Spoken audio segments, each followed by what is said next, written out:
Hello, everyone, and welcome to WTFGamersCast, the official WTF Gamers Only podcast. My name is Jarrell, and I'm here with Brandon, Hey there. Toby, Hello. and Marissa. Hi. And this week, we're talking about video games that we're looking forward to in 2017 and beyond.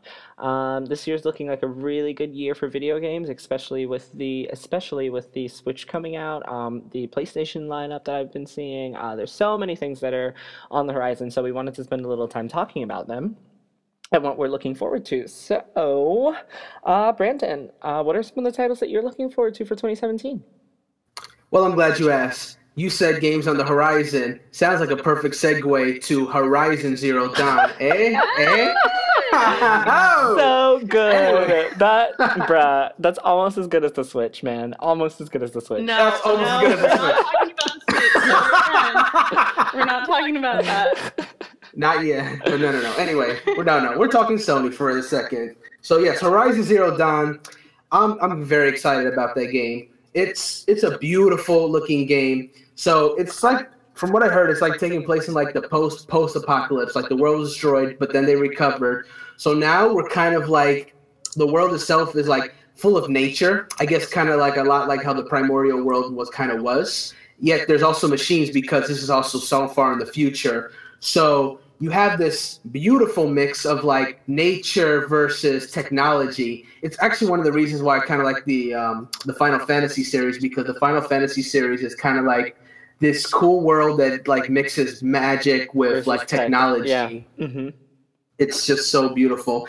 And then Horizon Zero Dawn, I don't think there's any magic in this world, at least not that I've seen, but it's still blending with like technology with nature, and I think that's going to result in like some really cool sights, really cool character designs, and I think that's really awesome. Plus, what really sold me on the game was the fact that there's going to be dialogue choices in that game, like dialogue trees. I talked about this last podcast, but Star Wars Knights of the Old Republic, pretty solid game. And Yeah. that was and a very big part of that was the dialogue trees, that you could just say things and different things happen. Are you going to say this girl, or are you going to just like brutally murder her? Oh my god. It's yeah. As an example. Coder can get dark if you want it to, but sometimes even if you don't want it to. But we're not talking about that right now, because that's a subject all of it in itself. But I'm definitely looking forward to Horizon Zero Dawn. That game is looking like all kinds of clean. Yeah, and then I actually was lucky enough to get to test it during E3.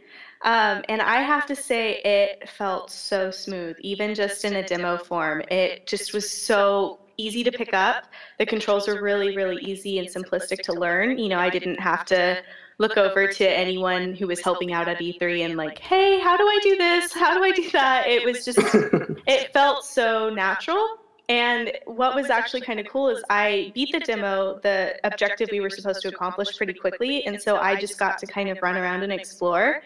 And it just looks like an amazing world. And it actually kind of reminds me of, hopefully if you like this game, it sounds promising, but it really reminded me of Far Cry 4.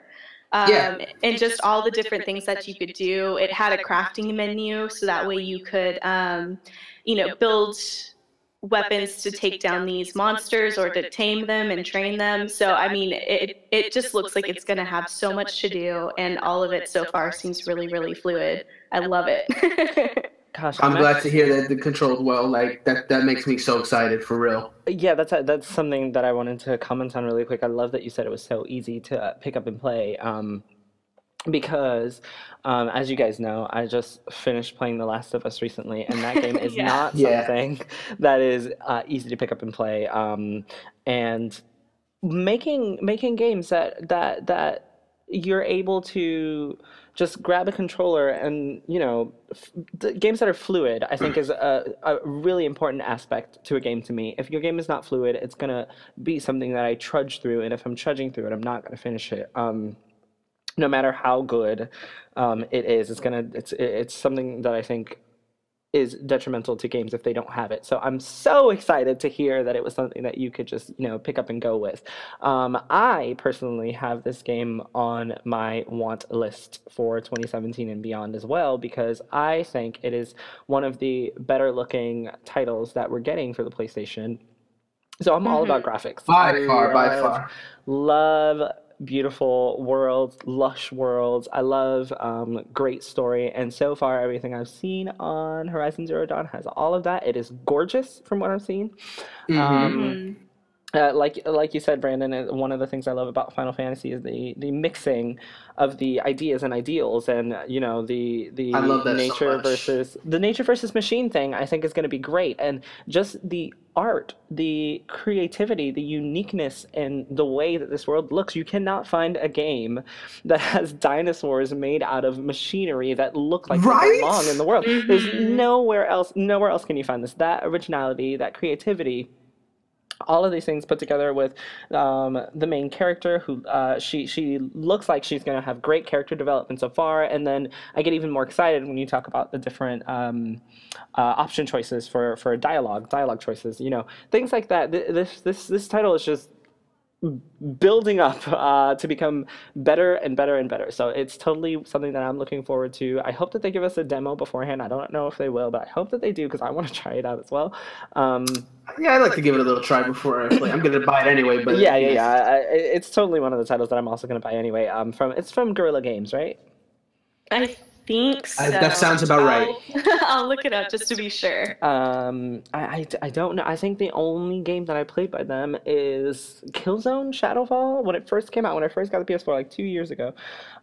So I think it's going to be interesting to see what they do with this. But so far, everything that I've seen, from the main female character to the diversity of the clans, everything that I've seen so far is like, hey, this is the game for you, Jarrell. So I'm totally looking forward to it. So I'm happy you have it on your list. Oh, yeah, absolutely. Now, moving on to the next thing on my list, I'm actually going to piggyback off something you said what I really love about a game is that if it feels good to control, like you can just pick up and play. And one game in particular, like if you're talking about a game that you could just take a break in and then you just pick it up and it just feels natural, I'm talking about Super Mario Galaxy, like those first games. And on that note, one of the games on my list is Super Mario Odyssey. So, I've talked about this with a few of my friends in the past, but the Wii U, it didn't really have like an original 3D Mario game per se. So Super Mario 3D World, it's a fantastic game, but it's not quite a 3D Mario game. What I define as a 3D Mario game is not at all the same as the classic 2D Mario games, where your objective was to kind of like get from one side of the level to the next, hit the flagpole, and then maybe get a few collectibles along the way as well, right?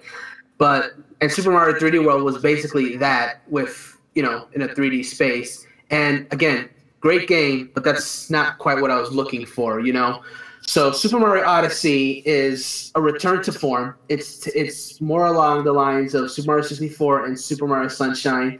And I love Nintendo dearly, but sometimes in their quest to give us new ideas, which many times it works out great, sometimes doesn't work out so great.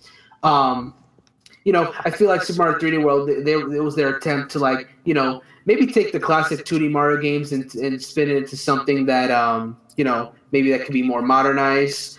But I think really the original Super Mario 64 and Sunshine itself was just such a great concept, and with this game, they really seem to be just taking that concept and expanding it to what they could do with today's technology, and I think that's amazing. Especially with Super Mario Galaxy was kind of going towards the direction of what Super Mario 3D World was, but it wasn't quite there yet. And that game, Galaxy I completed that game 100%. Got all 242 stars in both Galaxy 1 and 2. I absolutely love those games. And yeah, it took me a long time, but I did not do that in one play session. I would get maybe somewhere around 20 to 40 stars one play session. I would take a break for months with that game, come back and pick it up, and I was able to play it again with like maybe less than 2 minutes of just getting rearm controls. That says a lot. That says a lot that a game can have that much depth while having very simple to-go controls. And I'm hoping the Super Mario Odyssey does that. I mean, I have no doubt of that. But, it's just nice that we'll see like a game like Sunshine and 64 just, expanded into like this full, rich world that is just like full of stuff. And I'm just really looking forward to it. I think it's going to be a really good Mario game, a really good 3D Mario game, that is to say. I'm personally looking forward to Super Mario Odyssey as well, but for none of the reasons that you said. I just want to see what Mario looks like in the real world.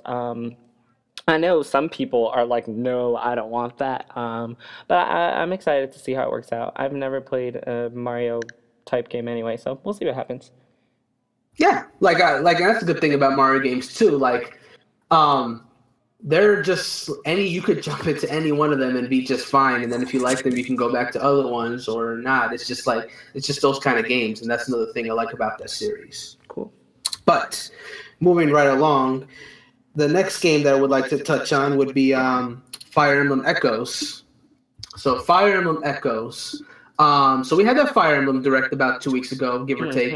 And I was definitely excited for that because I love Fire Emblem. Fates is probably my favorite Fire Emblem game by far, with Awakening coming as a close second there.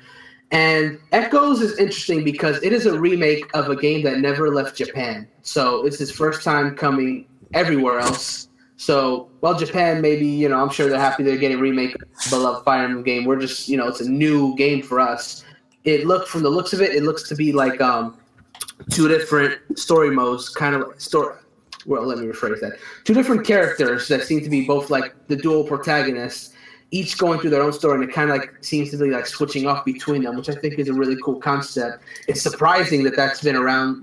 This is a remake of like only the second game in the series, and this is for a Fire Emblem game. Like only very few have actually done that. And one thing I'm looking forward to is just the fact that, in addition to the missions that Fire Emblem games have always had, where you're going through the grid missions, fighting the opponent, you can also just like freely explore like in a regular RPG as well. And I think that's really cool. I think for a game that's, again, just a remake, that's an idea that just for Fire Emblem sounds really cool. And I'm just definitely looking forward to that.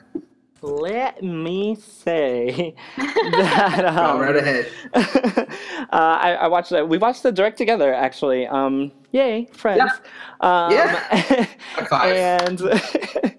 And that was actually one of the announcements that I was not excited for, just because I don't care about remakes, honestly, even though we didn't get to play it. And that's just because as I was watching, one of my favorite Fire Emblem games is Fire Emblem Fates. I love the story. Yep. I love being able to choose between, this kingdom or that kingdom. It blew my mind, and it would have been my 2016 Game of the Year if it were not for Overwatch. And that's only because, literally the only reason is because I play Overwatch more than I played Fates. Otherwise, I would have chosen Fates as my 2016 Game of the Year. Just such a good story, all around. Beautiful story, wonderful story. So good. I loved every single thing about it. So every Fire Emblem game that comes out after Fates, I compare it to Fates, and if it is not at the same caliber, story-wise, if it's not at the same caliber, I'm not interested. And this one, Have you played? What was that? I was going to say, have you played any of the Fire Emblem games before Fates? I played one, and I can't remember the title of it because I stopped playing it quickly. Oh, okay. So essentially, no, I didn't. I guess the answer is no. Yeah, the bar's set really high for you then, because that is one of the best ones. Yeah, so yes. I feel like it is the best one. And Awakening was pretty damn strong, so for it to pass that. Oh, there it is. I played a little bit of Awakening. That's what it was. I played a little bit of Awakening, and I was like, okay, this is what Fire Emblem is. I loved Awakening. I loved Awakening as well. I was like, okay, this is Fire Emblem. That was the first one I tried. But nothing can compare to Fates. So literally everything in that announcement was sad to me. I was like, oh no, none of these are Fates. They're it's remakes. Fates too. It's kind of like the same story, kind of. It's like remakes. It's like, The best one so far, I will give it to them, is the online hero, not online, on your phone Heroes. That one's great. Playing it right now. Oh, I love Amazing. Heroes. I've been playing that so much but since it came out. Yeah, I've been playing it. The one we're talking about now, I'm done. That's fine. That's fine.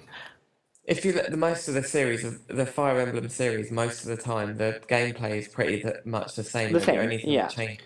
Yeah, no, there's not a huge amount of difference. I mean, There's not it's much. like If you play because Sacred Stones on the Game Boy Advance, I think. Love Sacred Stones. Yeah, that one's really good. But if you just break it down, it's pretty much the same as Fates and Awakening. Everything's the same. It's just the graphics are dated. The story's different. Well, you see, that's why you need a good story.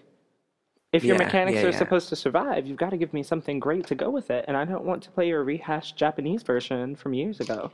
No, thank you. It's kind of like when Earthbound came out over here after like 20 odd years. Because I don't know, it literally came out and no one had played it. And even though it looks pretty old and like it holds up. Like you could play it today and the story is like hilarious. Well, to be fair, I think it looks really good for a Super Nintendo game. Yeah. Yeah, it does look alright. I'm not interested. Sorry, I veered off on I love graphics. I can't play a Super Nintendo game on my TV right now. Not gonna happen. What my. Anyways. Moving right along. So since we're talking about graphics, you're gonna love this next one. So the next game on my list is Splatoon 2.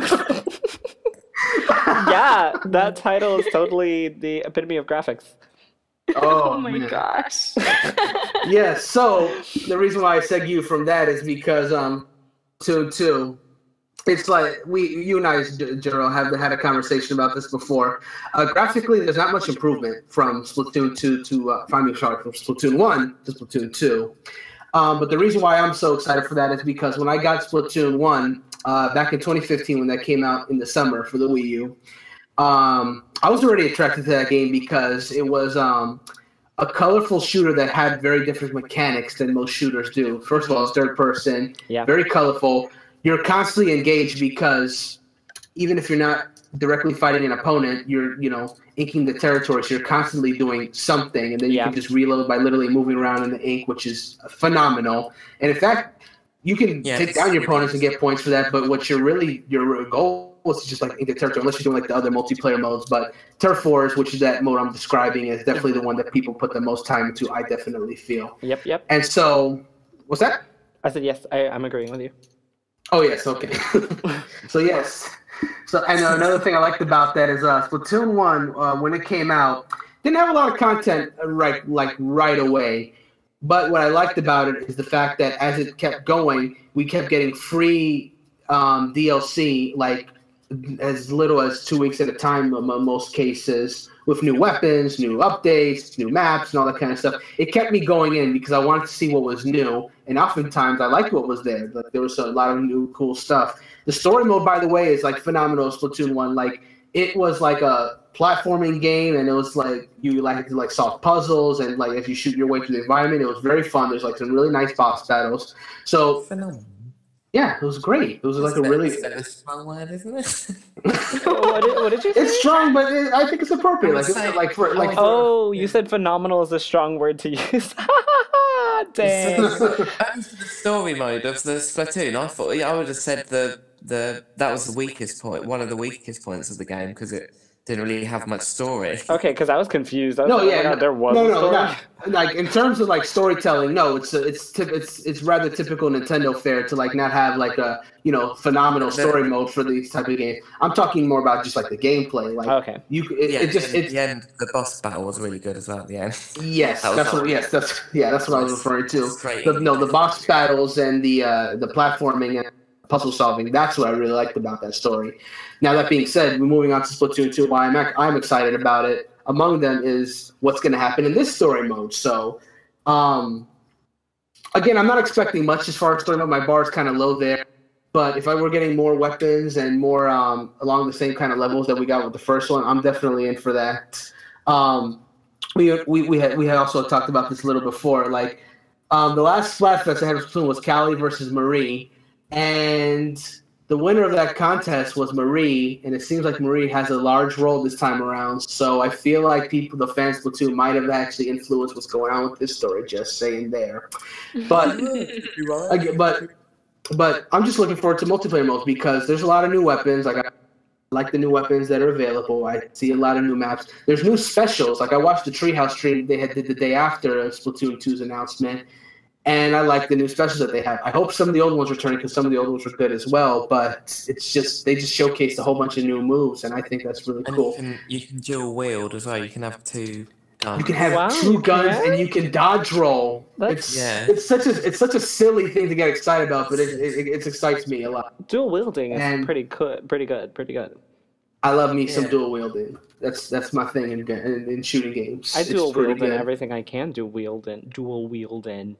They give me an opportunity. Oh man, for real though.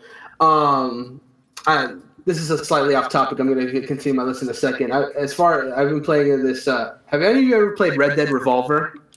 No, I haven't. No, I haven't. So I've been playing that because I've always liked the aesthetic of like a game set in the Wild West, and I'm excited for Red Dead Redemption 2, which I guess is an honorable mention, but.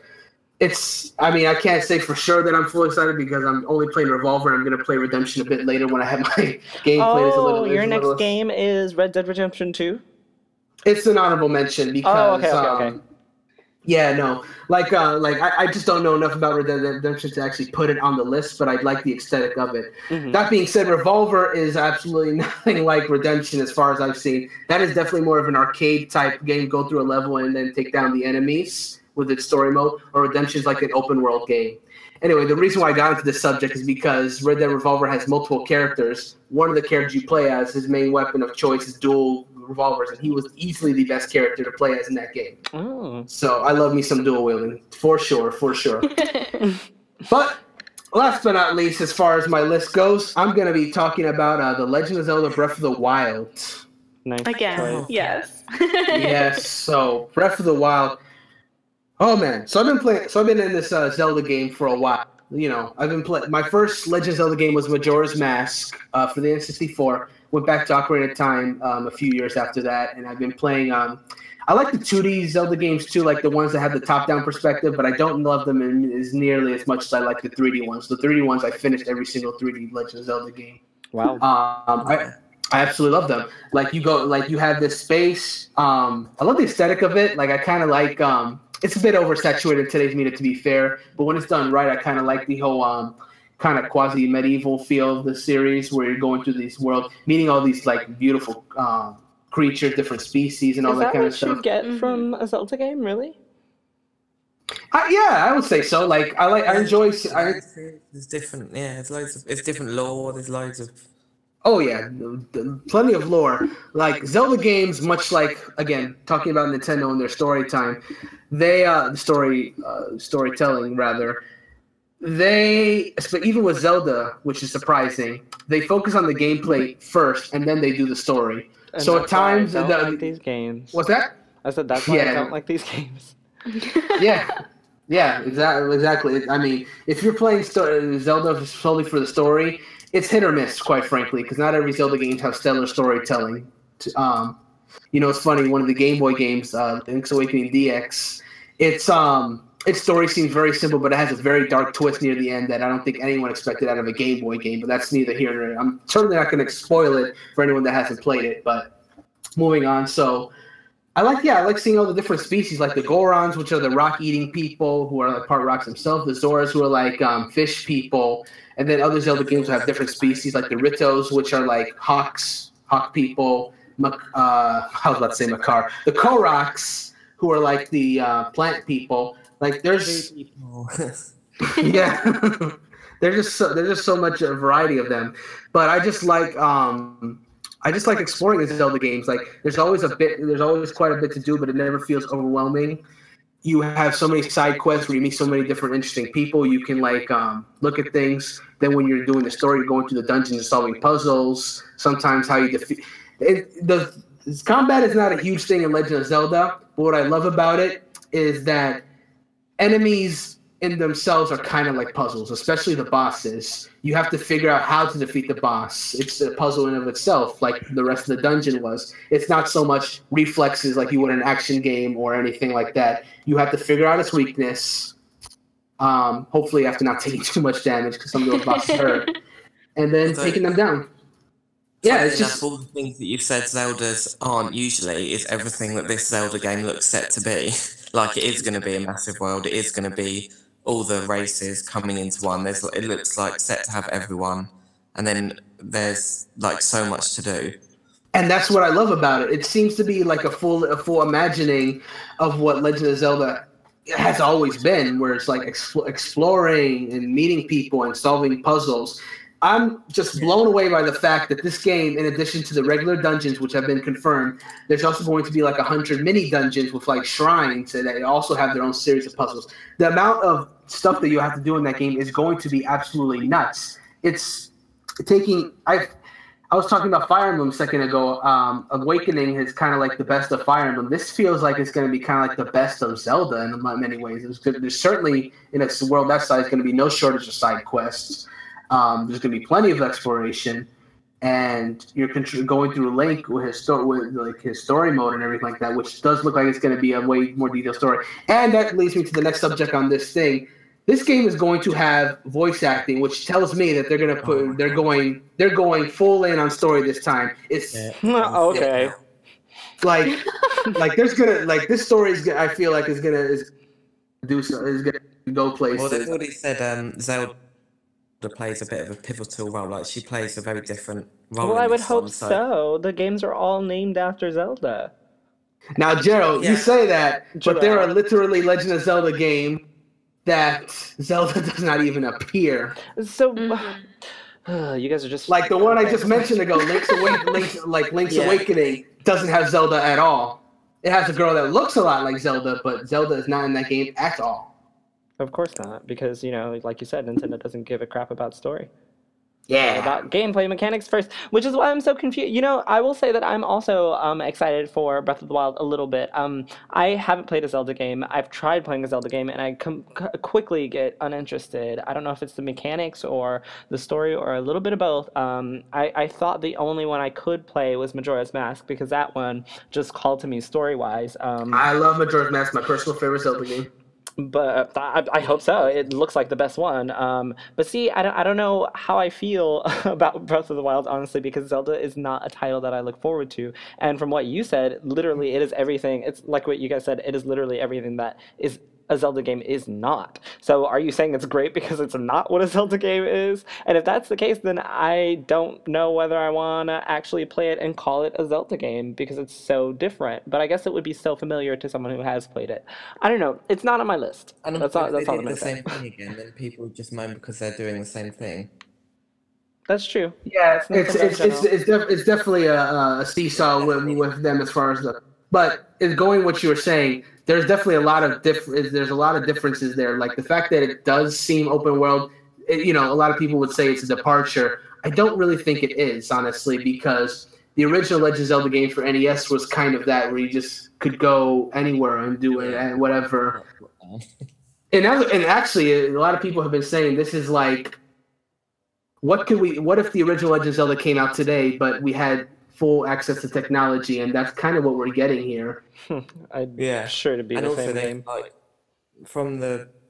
in regards to the story and stuff, in the latest trailer they released from when they revealed the Switch, the main thing everyone's been going on about in that Zelda trailer was the fact that it's so story focused and put such an emphasis on what's going on and the narration and the fact that it is voice acting. Like, that is huge for Zelda, because that's the one thing that any fan of Zelda has always feared. So I know, like, me personally, I'm like worried about what they're all going to sound like, because I don't want them to sound horrible. But I believe the phrase you're looking for is cautiously optimistic. yeah. I'm like, oh my god, is it going to be good? But I just hope. I've watched the English trailer of the voices, and the one that sounds like Zelda sounds weird already. But yeah, I know I'm open to the change, so it's all right. Same. Well, and I I'm also a person who has not played really any Zelda games. I've played bits and pieces when I've had my Game Boy Advance, I think. But I almost see this new game being a transformation somewhere in between the old games and turning itself into a new game. I really wasn't paying attention at all about Breath of the Wild until E3. And again, I got to test out a demo of it, and it just won me over. Like, I'm sorry. But I mean, while I was playing that game, it just felt like it was going to be so much fun. And I admittedly hate open worlds. I hate when there's a million things to do, when there's 1,000 side quests you can have. Just even with Brandon saying there's 100 mini dungeons that aren't even I was like, oh God, no. Yeah, at first, you know, hearing that type of stat about the game makes me a little bit nervous. But when I was playing it, it didn't feel overwhelming at all. And again, you can argue that was because it was a demo. We weren't supposed to explore the whole world. But we got to, I think, for about 20 minutes, just kind of run around and do whatever we wanted before we actually started down a more narrative path. We had 20 minutes of open world play and then 20 minutes of this more narrative linear play. So, you know, I have to say that as someone who's not a Zelda fan, I could see where this is kind of Nintendo's bridging the gap between not only our old Zelda fans, people who've been playing the franchise since the beginning or had, you know, like you said, jumped into one game and then started going back through and playing. They're going to be just as excited as maybe new people like me, for instance, who's never played a Zelda game, to any sort of end. I think like I killed 3 chickens and then like put the game down. Like I did not make it very far. Same. So, you would have ended like a million coming at you. Yeah, no, I did, and then I was like, I don't even know what chickens. I'm doing, and I just stopped playing. But with this game, I was really excited. I think that the graphics for a Nintendo game look really, really good. You know, I think a lot of the mechanics seem interesting. The puzzle solving seems interesting. So I don't know. I'm not running out and getting the Switch. I already said that 1,000 times. But if there was a game so far in this current lineup of Switch games, that would be the one that would win me over right now. Is Legend of Zelda does look like it's going to be amazing. It's going to be amazing. Yeah. I'm so excited. I will give it to them that I do think they have increased on the narrative, because I did see the trailer and I thought, okay, well, this actually has a story. And that might be why I didn't like the other one. So I am personally still not like, oh my God, Zelda, I need to buy.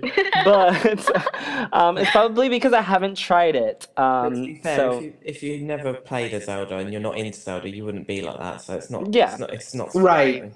Yeah, but the thing I've tried, so I'm very reserved. But I'm totally gonna give it a try. So we'll see what happens.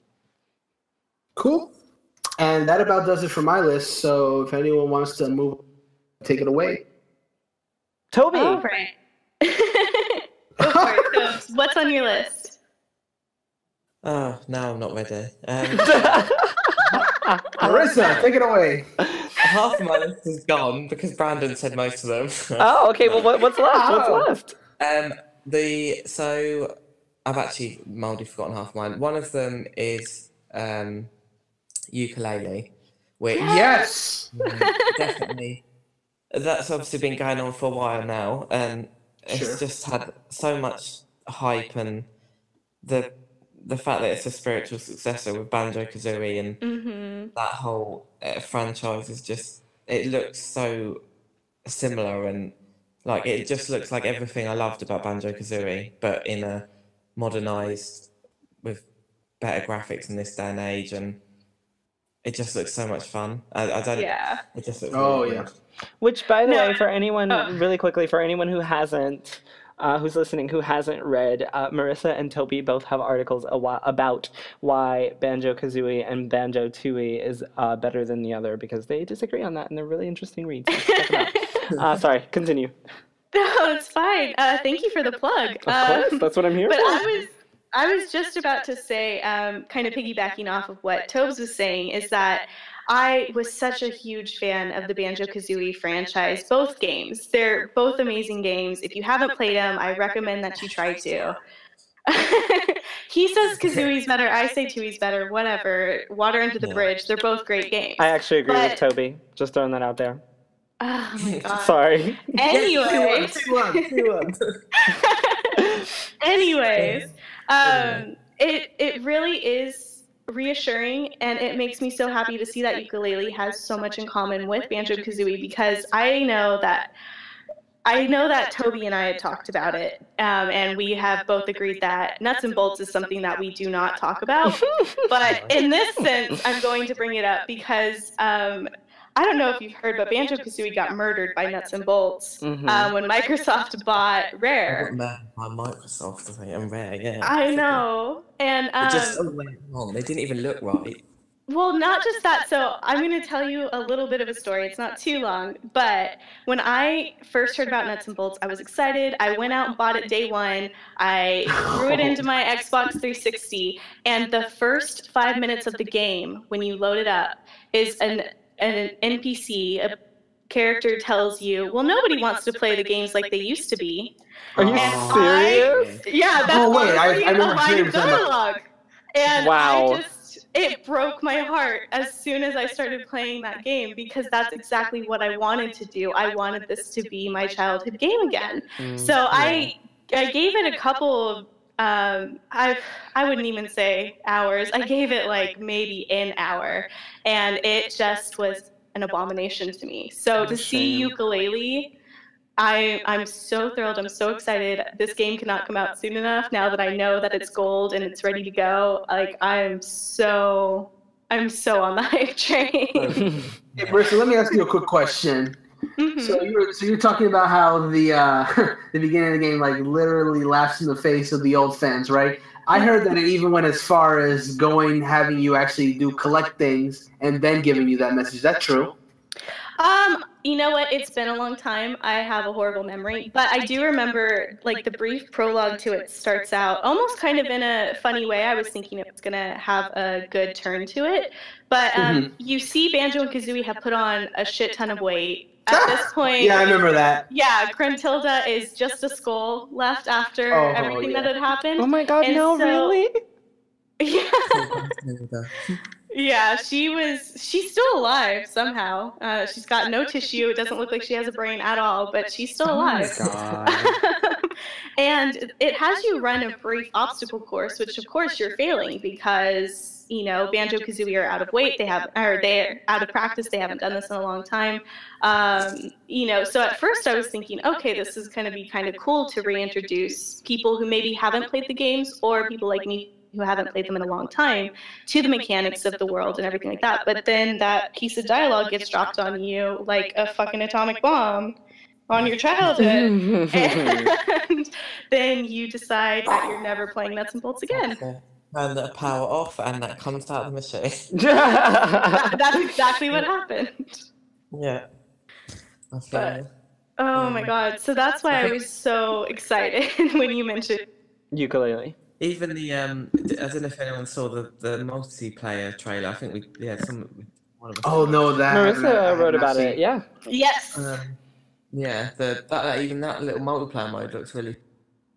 And, kind of reminds me of like Mario Party with the little quick mini games and stuff. I'm sold. That's all I needed. I'm sold. No, it does. You say Mario Party, my ears perk up. You're on it. But it does. It just looks like it's going back to so many of these mechanics that were just so intriguing. Yeah. It's a genre that is very few and far between now, back to the old days anyway.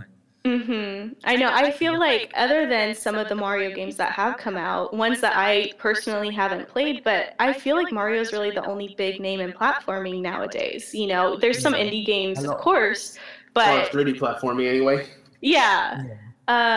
You know, but try to just be massive and bigger and better graphics, and there's too much focus on trying to be bigger now, I think. So sometimes the element of simplicity gets lost. Well, that, and then just even like the storytelling and the characters. I know that, you know, you could probably say that Banjo-Kazooie isn't great in that because the characters don't have real dialogue. All of it's subtitled. No. What? Kazooie is one of the most hilarious, best written characters of life. Okay. I wasn't going to argue against that. What I was saying is that I know people could make the argument that it's not really actual like spoken dialogue, but the way that they're written, the way that you read them, the way that they talk to one another, like it is such an amazing world despite, just kind of being a platformer. It's so much bigger than that. It's so much better than that without it being, oh, well, we need to have the best graphics. Oh, well, we need to have the most confusing, amazing puzzles that have ever been made. No, they just kind of drop you into this world, let you get used to the characters, how you move about with these characters, the things that you start to learn, and then they set you out on this amazing journey with, again, this constant banner between the two main characters. I fucking love Banjo-Kazooie, and I know that I'm Yooka-Laylee. Yeah, it's gonna for sure. I hope it just lives up to the kind of following it's got now. I feel like it is. I know I've been wrong in the past, but I really feel like it is. It just looks so good. I am excited for Yooka-Laylee. Done. That's all I have to say. I'm excited for it. That was one of them. My other one, which Brandon already mentioned, was Super Mario Odyssey. So I won't blabber on about that too much. But yeah, it just looks like it's pretty much what Brandon said. It looks like a Mario that everyone's been waiting for. Let's go, my boys. The stupid new Super Mario series. I hate the new Super Mario Brothers series because they're just awful and they're just the same flipping thing. And then they managed to do a number 2, and then they did a Wii, and then a Wii U. By the way, that's the funniest thing in the world. By the way, the fact they did so many. That's the funniest thing because they made Super Mario Bros. It's not new. You mean it was like new, and then they just like made that the brand name. What I was gonna say is funny is that so they had new Super Mario Bros. For the Nintendo DS, and then we had new Super Mario Bros. Wii, right? And then when the 3DS part of that series came out, it is called New Super Mario Bros. 2. I'm like, then what the hell was Wii? We don't talk about the Wii here. I mean, I could go. Nintendo sex with a console Nintendo. They milked the new series too. That's my problem with it. It just got milked. There's too much from left to right. I'm done with the left to right Marios. I'm just interested in 3D ones. Whereas like you said, 3D World was good, but it wasn't the complete. It wasn't really. It was still linear. You still had to just You guys know that I can easily go on a rant about Nintendo and their ability to name things, so I will leave that alone. But they need help with naming. Someone help them. Someone write them and offer them. Speaking of naming, I offer my name up just because, hey, Nintendo. Right? Shout out. Help you with your naming. Sorry, Toby, go ahead. Speaking of naming. That would lead me onto the other name that you hate the game of. Oh my god. Oh god. This is what I think it is. Now, I did talk about this in the last podcast, but as I got to play it, I've literally got instantly more excited after playing it because I wasn't that impressed either after the presentation. But literally, it's such a good game. I can't even stress it to everyone. It's like when you play it, it's amazing. Like it's going to be the next kind of Splatoon in my eyes. I can see it. So I'm so happy to hear you say that. I think I'm excited for that. It's so, and even the demo that I played, where there's like 5 characters, they're going to add more. There's going to be more stages, and I would be happy with just what they gave in the demo, but knowing there's going to be more just makes me more excited. More arms for you to play in ARMS. Exactly, more arms.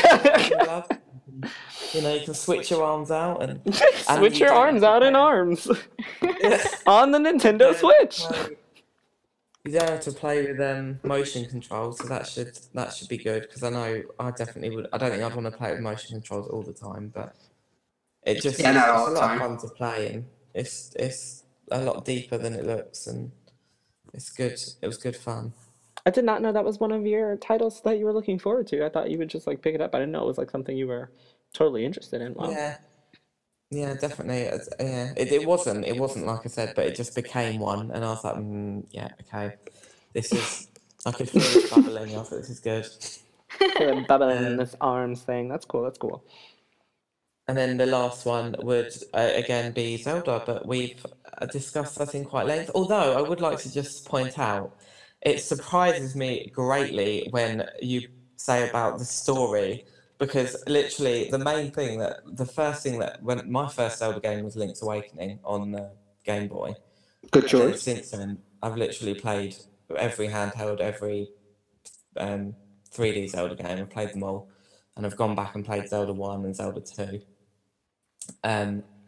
But the story, the characters, everything about not the gameplay is the thing that draws me back to Zelda every time, because I love the music, I love the characters. Oh my god, I can't believe I didn't touch to talk about the music. Yeah, the music is great. What was I thinking or not thinking? It's just everything that is not the gameplay. It just takes me back, and like there's a song on Ocarina of Time, one that Sheik does called Bolero of Fire. And that's literally my all-time favourite. Yeah, when they're in the fire temple bit, or when they're going to get the stuff. Yeah. The music is amazing. I do love the music from the one that I didn't play.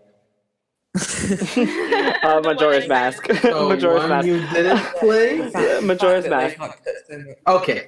Yeah, Majora's Mask is good music. What are you saying, Toby? Can you say that again?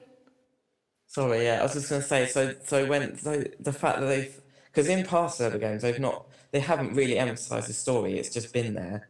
But then, obviously, people take different things from when they're playing it. But this one, there's just so much story. Like, it just reminds me of like an anime as well, because of the trailer they've shown. And I love all films and anime and stuff. And I think that's a good comparison, an anime. It reminded me so much of just a really good anime. And I love dramatic scenes. And now that we know the flipping voice acting is like in all the cutscenes, that's just going to be like, oh my god. And there's so many questions that I have from that trailer. I can't even begin to, and it's oh my god, is it the third today? It's a month. It's a month. Oh, I think it is, yeah. It's a month. Yeah. Literally a month from today. Oh my god. Literally a month. Oh my god. I'll be playing it. I can't wait. It's the shortest month. And I booked the day off work especially. Oh, it's just I haven't been this excited about a Zelda game for years. You pre-ordered your Switch already, Toby? Yeah, I pre-ordered, and I've got the special edition Zelda thingy. Oh, you did end up getting it. I did, yeah. I was like, Mold, I can't resist. I need it. But although it's something that does interest me as well is the fact that I haven't seen anyone really do anything about it, but the sword that you get with the pack, usually the sword that Link has is the Master Sword, or it's a general sword that people know. Yeah, this one is the Sword of Resurrection. Yes, Master Sword of Resurrection. What does that mean? What does that mean? What is going on? Well, they're obviously resurrecting the franchise, guys. Come on. Yeah. It's an exciting time, it is. For you say that, but what was the last time they had a 3D Zelda game that wasn't a remake? I think it was actually Skyward Sword in 2011. Yeah, well, that's why they're resurrecting it. Oh, man. Oh, man. Yeah, so that is my complete list, really. For excitement. You guys are like, all about Nintendo next year. Yeah. Hey, it's gonna be a pretty good year for them, I feel. I'm like, Sony, come to me, and you guys are like, whoa, Nintendo Switch. That's cool though. It's a new console, so it'll be interesting to see what else it brings for the upcoming year. And I, even though I'm not like all Nintendo, I am interested actually in Mario Odyssey and Breath of the Wild. We'll see where it takes me. So, Marissa, where's gaming taking you next year? So a couple of my games got talked about, but since we've been kind of on the topic, first with Yooka-Laylee and then with Zelda, kind of resurrecting our childhood, I guess. One of mine that I'm really looking forward to is Sonic Mania. Oh, yes. Yeah, I'm so excited. I fell in love with Sonic. It was actually the game that brought me into video gaming. I got to play it on a Sega system that was part of like my after-school program. And I fell in love with Sonic the Hedgehog 2, I think is the one that I first played. So to see Sonic Mania kind of going back to its original 2D roots, it being the side-scrolling platformer that it is, I'm so like unbelievably excited. I'm excited by the music. I'm excited by the way that everything looks. I can't stress how much I am looking forward to this game. You know, just to see that Sonic, I feel like, hasn't been the strongest franchise in the past few years. So to see that they're kind of going back really makes me pumped. I really want this game to succeed. I'm all aboard the hype train once again. So yes, I've got my hands, arms, and legs inside the hype train. I cannot wait until this comes out.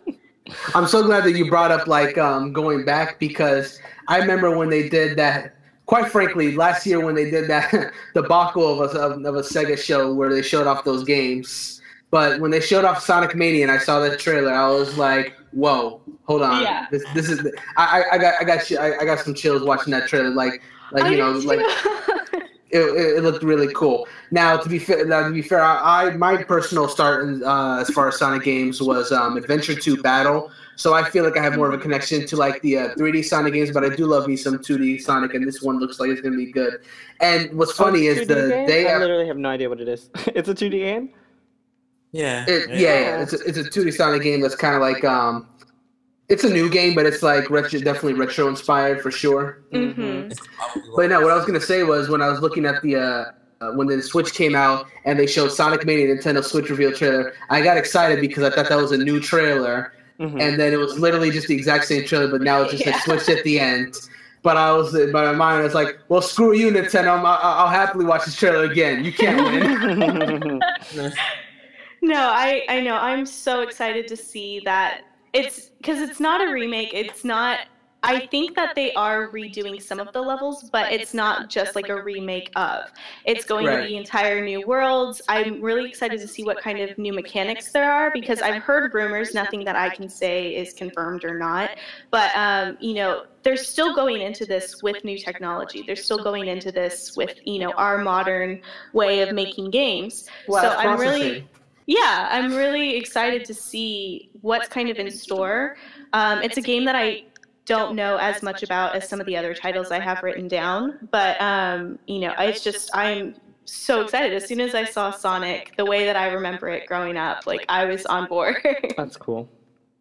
Please tune into the sequel, Sonic Mania and Knuckles. I don't know about and Knuckles, but oh my gosh. Hey, Knuckles is one of my favorite characters. I'm glad that he's in this game too. Like, I love me Sonic and Tails, but Knuckles is the one. No, Knuckles for me. is great. I love Knuckles. Was the last 3D game was Sonic, that Lost World or whatever, wasn't it? It was Lost World, which I didn't really care for past the first world. No, I got that for free on the Wii U, and I started playing it, and I was like, "What is this?" What? I like the 2 DLC courses. Like, they had a DLC based on Yoshi and Legend of Zelda. Those were fun. And the first world of Sonic Lost World is good, but starting from World 2, it just goes. They put so much polish in the first world that it just like nosedives after that. Yeah. Yeah, it's really awful. I did not enjoy that. This is a shame. But hopefully this means it's the restart of the Sonic franchise, so I'm kind of hoping that this spurs, you know, good games to continue to come out, because really since... Oh, sorry. No, you carry on. But really since Sonic Adventure Battle 2, or however the fuck you're supposed to say it, I don't know. You said it right. Okay. Two thumbs up. Stacked on top of each other. But there hasn't been a Sonic game that I've absolutely been in love with since that game. So when you mentioned that was the one that you came into the franchise with, like, that's one of the strongest games in more modern history that you can get into the franchise on. I've played some Sonic Generations, which I thought would be cool because they were talking about older Sonic, but it was still in this 3D environment while introducing the way that Sonic was now. But I did not pull me in, so that they're going back even further and really paying tribute to what Sonic was and where it all began. Like, I couldn't be more excited for it. That's cool. But I will move right along. And so Yooka-Laylee was on mine, Horizon Zero Dawn was on. So I feel like the most natural thing for me to go into is a game that we don't have a release date for yet, but I'm super, super, super excited for, and that is Detroit Become Human. Yes! I have been following this game since it was a conceptual short put out for the PlayStation 3. This game has been in the works kind of quietly, I feel like. Yeah, it's been a long time. Yeah. I think, it was like 2010 that Kara came out? Oh my Man, God. I can't even tell you, but finding out about it like an hour ago. Yeah, well, that's why I was like, you're going to get an education when we're talking about it. But so Detroit Become Human had very, very humble beginnings as this short that just depicted Kara, who I'm assuming is one of our main characters. Yeah, because she was in the latest trailer as well. Yeah.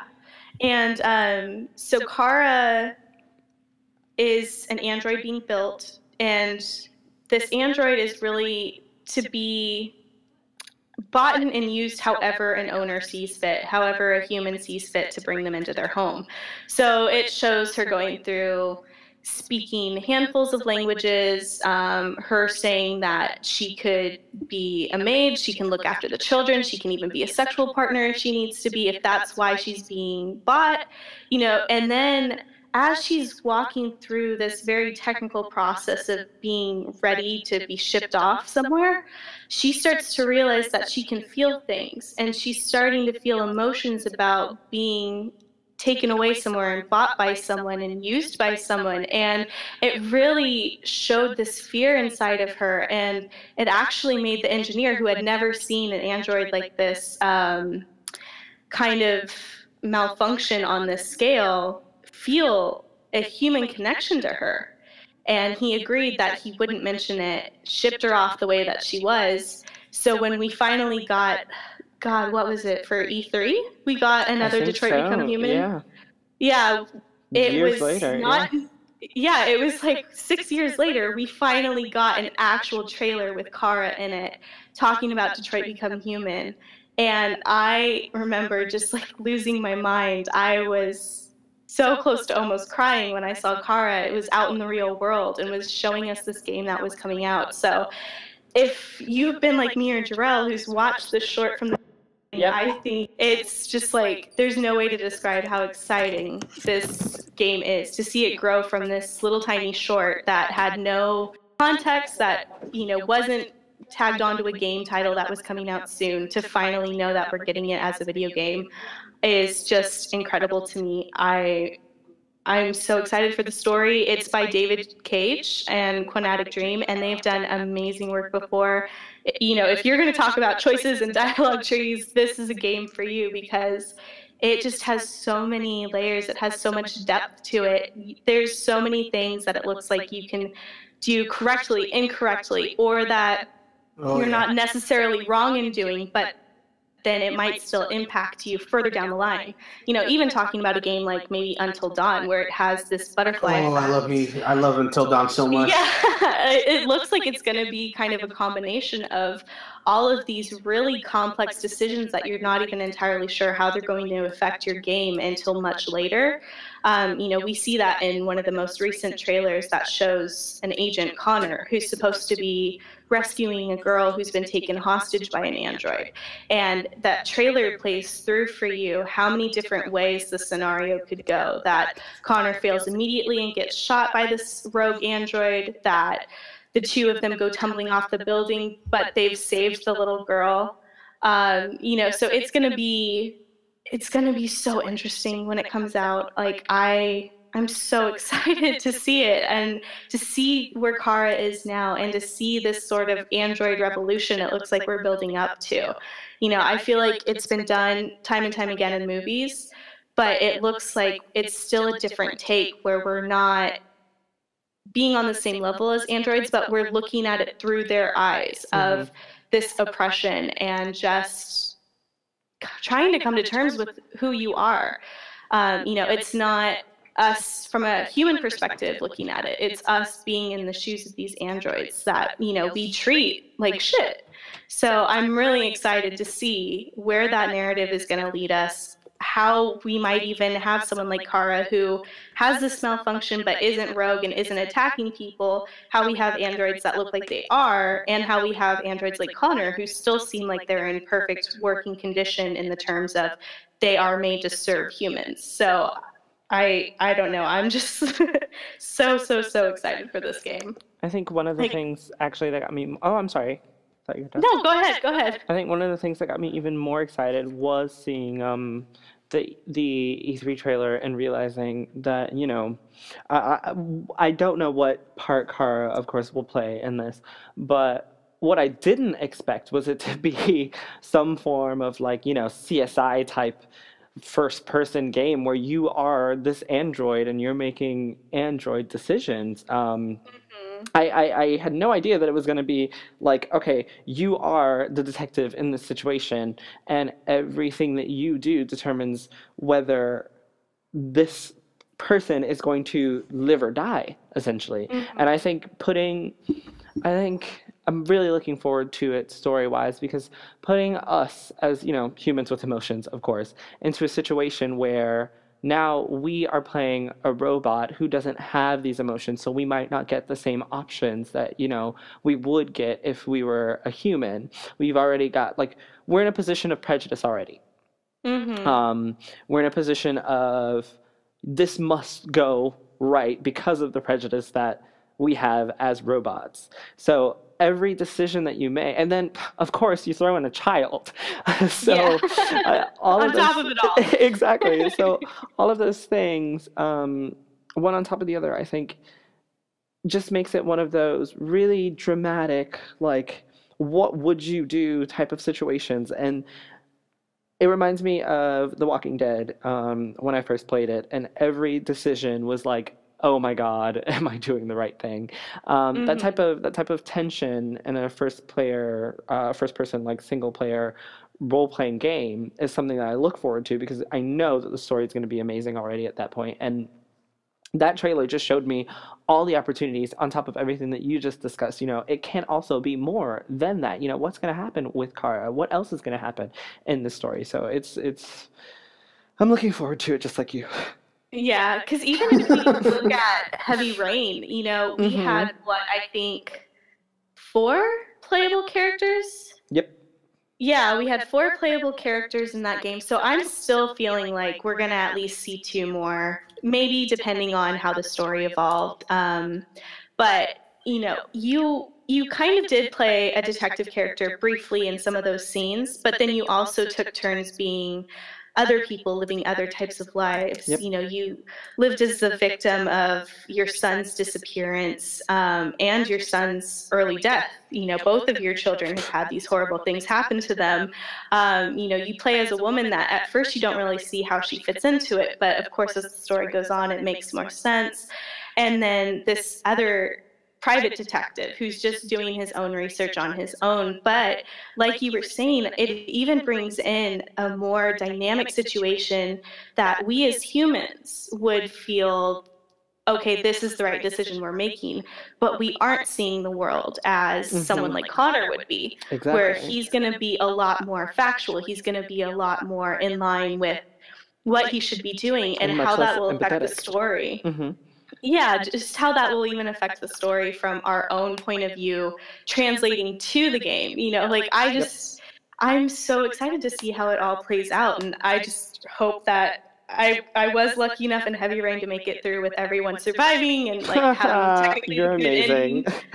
So I'm hoping I'll do that with Detroit, but at the same time, it looks like it's going to be Heavy Rain with even more depth, with even more challenges, with even more of the things that made it amazing and really set it apart from other games for me. So yeah, Detroit is really, really high up there for me. I don't think we're getting it in 2017, but like I said before, I will sit around and wait for David Cage to finish this game, because I know that when it is finally ready to release, it's going to be damn near perfect. Yeah. It's going to be hard to find any type of problem with it. And so since we're still talking about Sony, I just realized, like, I don't have any Xbox exclusives I even know are coming out this year. But moving right along, the last game on my list, other than my honorable mention, is Persona 5. And Persona! Yes. I'm so looking forward to Persona 5. I'm a little bit heartbroken that I'm not getting it in 11 days like I should be. But, you know, never fucking mind that. Just fire the gun into your temple. Oh, wait, that was Persona 3. Yeah, that was the much darker Persona. Oh yeah. But I'm so looking forward to Persona 5, but I can't go too much into why from a story perspective because I've tried to keep myself as blind to the story as possible. But even just seeing the gameplay changes, seeing how it has been updated from Persona 4, seeing some of the battle scenes, some of the choices that you're going to be making, it just looks just as promising, if not more so, than Persona 4, which I absolutely fell in love with. Probably in the first 30 minutes of playing it, I was hooked in. So, again, story-wise, I'm trying to keep myself as blind and dumb and ignorant as possible because I want to experience it all firsthand when it comes out. But, looking at the gameplay, looking at the footage, it just looks like all the right changes have been made. Like, everything has just been updated and made better. I don't feel like so far there's been any steps backwards. So, yeah, Persona, I think, is going to be an instant favorite for me. So I already pre-ordered the deluxe edition. I'm getting the bag. I'm getting the cat plush. I'm getting everything. Same. I want all of it. As you guys know, story. Aside from mechanics, because I do need good mechanics, but story trumps everything for me aside from mechanics. And Persona 4, man, I don't think I've ever found a game with characters that I have loved instantly so much. There is not a single character that I do not love in that game. The character development, I mean, the writing for these characters, it is mind blowing that someone could create such relatable characters, and then revealing their insecurities. It's just everything about Persona 4 was amazing. I do have some complaints, but they're not even worth mentioning because the title as a whole was so good.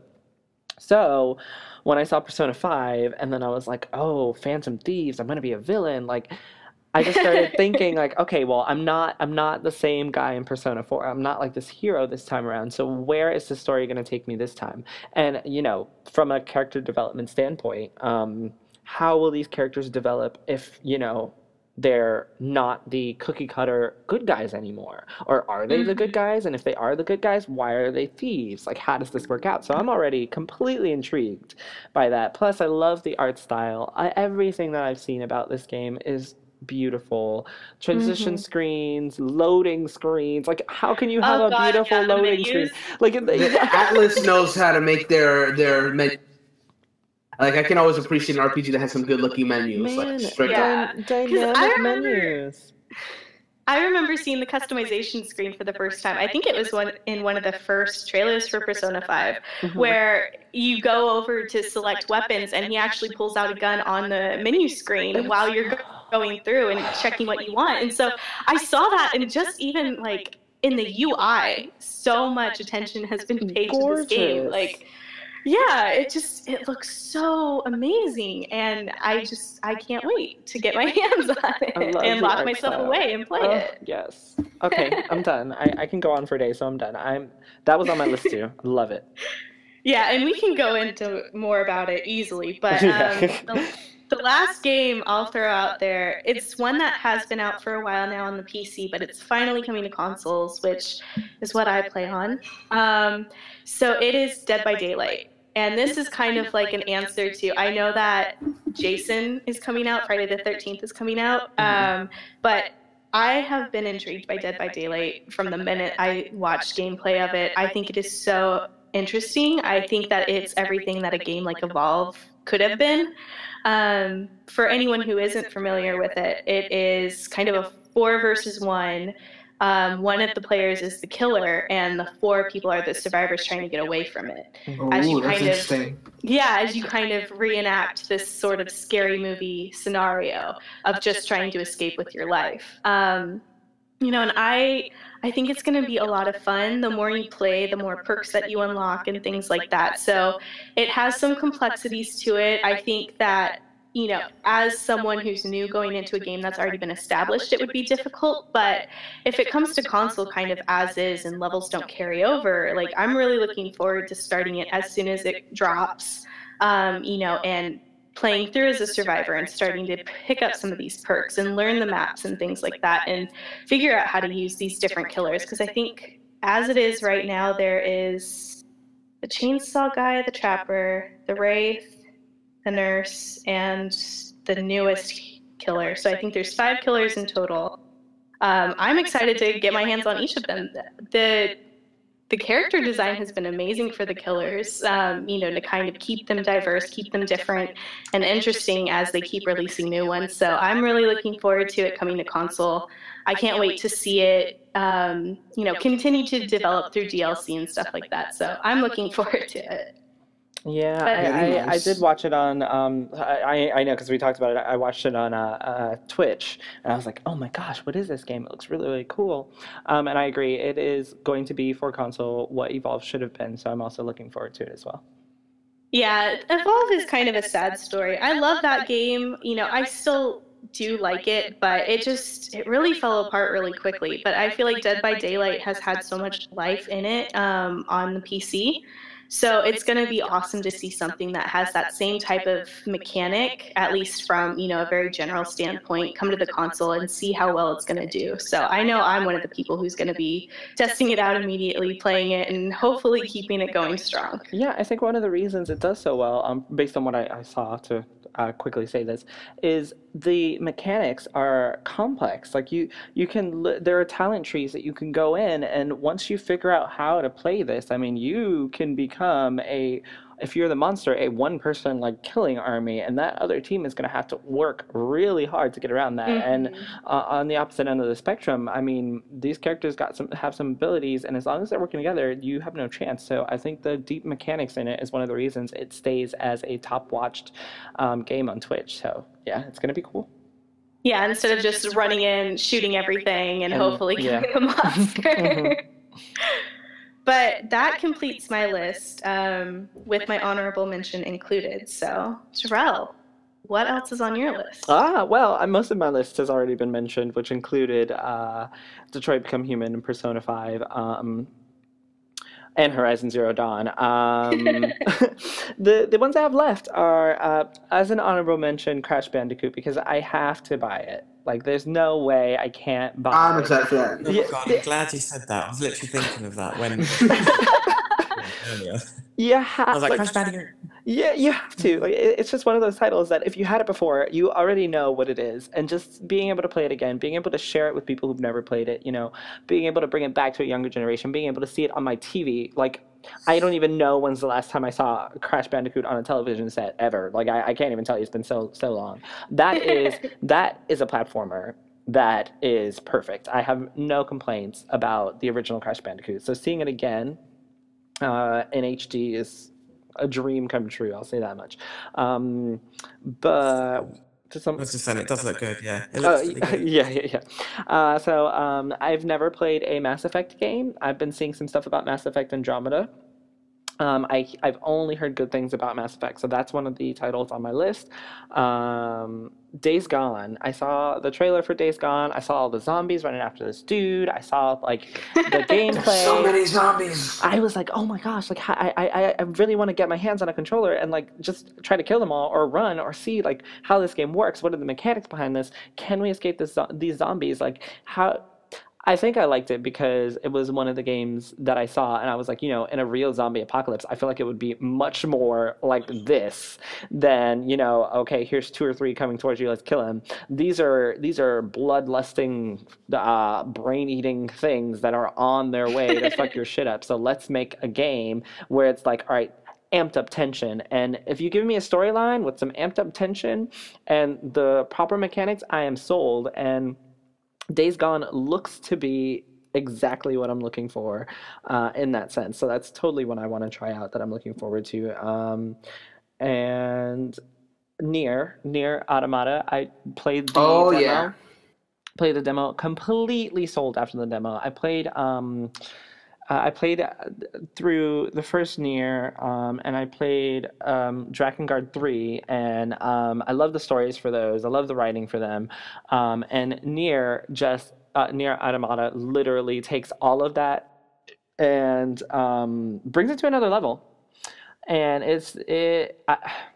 I have no complaints about the demo. I have played that demo at least 10 times, and every single time I get better at it because I sucked at first. So every time I get better at it, but every time I'm not bored. And playing the same demo over and over 10 times, and I can keep going. I was like, all right, this says something about this game. I tried to do the same thing with Gravity Rush 2. I got through it like twice, and I was like, okay, no, thank you. And then I played Nier Automata demo again, and I was like, nah, the combat is fun. It's addicting.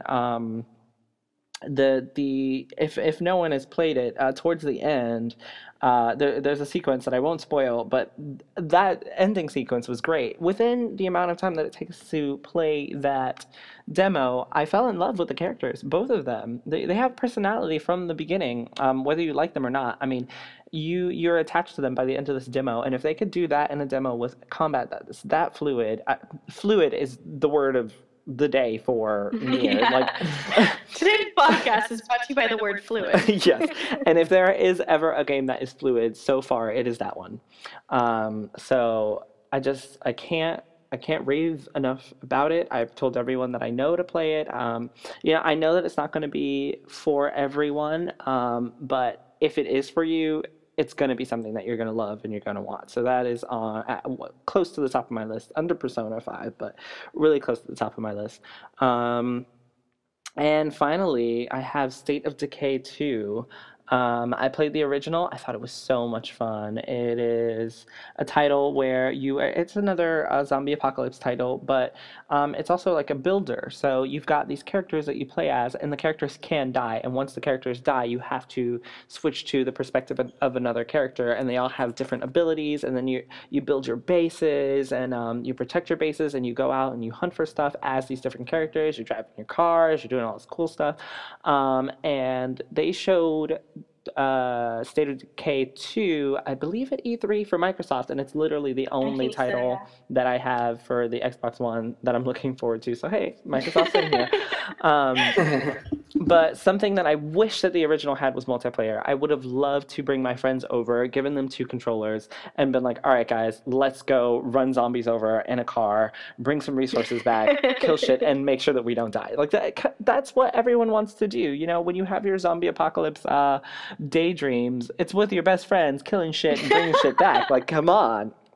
And that's what that game let you do, except for it was single player. So knowing that State of Decay 2 was multiplayer, I was like, I need this game. I'm going to make my game days so much fun. We're going to fuck shit up.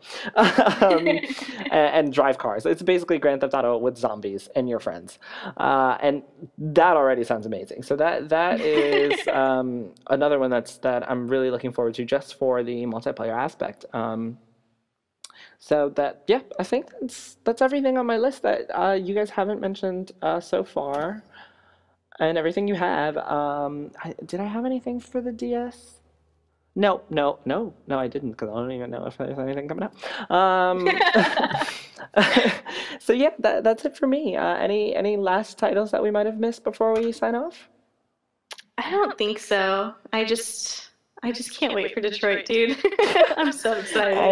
I'm feeling you, because that's how I feel about Persona 5.